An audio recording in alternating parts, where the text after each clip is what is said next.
بسم اللہ الرحمن الرحیم۔ السلام علیکم۔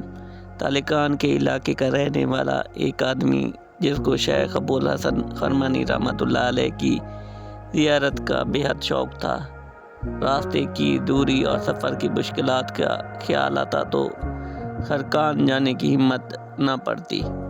آخر ایک دن شوق زیارت نے اس کو بے تاب کر دیا اور اس نے آپ رحمۃ اللہ علیہ کی زیارت کے لیے سامان سفر باندھ لیا۔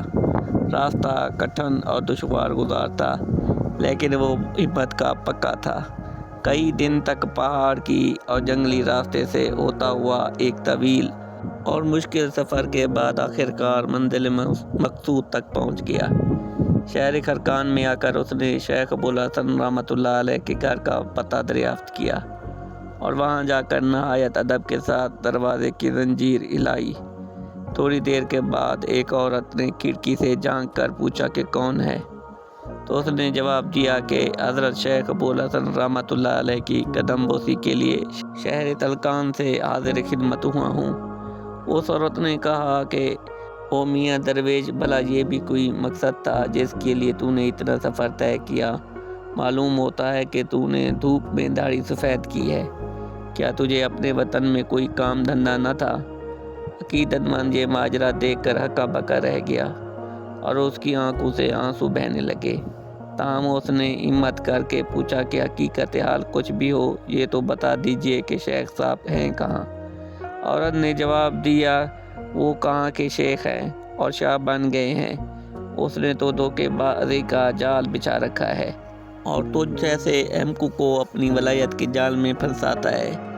اب بھی وقت ہے، جہاں سے آیا ہے الٹے پاؤں واپس چلا جا، ورنہ اس دغا باز کے چکر میں پھنس کر تباہ ہو جائے گا، نہ دین کا رہے گا نہ دنیا کا۔ اب تو شیخ کے معتقد کا صبر کا پیمانہ لبریز ہو گیا اور کہنے لگا، چراغ تلے اندھیرا۔ بی بی شیخ کے انوار فیوز سے ایک دنیا جگمگا رہی ہے اور ان کی عظمت نے افلاک کی رفعتوں کو چھو لیا ہے۔ چاند پر تھوکنے والا اپنے منہ پر ہی تھوکتا ہے، کتا دریا میں گر جائے تو پانی ناپاک نہیں ہوتا۔ غار درویش نے شیخ کی اہلیہ کو کھڑی کھڑی سنائی کہ وہ اپنا سا منہ لے کر رہ گئی۔ وہ آدمی وہاں سے نکل کر شہر کے لوگوں کے پاس گیا اور شیخ کا پتہ پوچھنے لگا۔ کسی نے بتایا کہ وہ جنگل کی طرف گئے ہیں۔ یہ سنتے ہی وہ مسافر شیخ کی تلاش میں جنگل کی طرف روانہ ہو گیا۔ راستے میں اس کے دل میں شیطان نے وسوسے ڈالنا شروع کر دیے۔ سمجھ میں نہیں آتا آخر شیخ صاحب نے ایسی بےہودہ، بدتمیز اور زبان دراز عورت کو اپنے گھر میں کیوں رکھا ہے۔ عجیب معاملہ ہے، ایک طرف آگ ہے اور دوسری طرف پانی۔ ایسے وسوسے آتے جاتے رہے، بیچارہ گھبرا جاتا اور کانوں کو ہاتھ لگاتا جاتا۔ آخرکار اس کے دل نے کہا کہ یہ یقیناً کوئی بھید ہوگا۔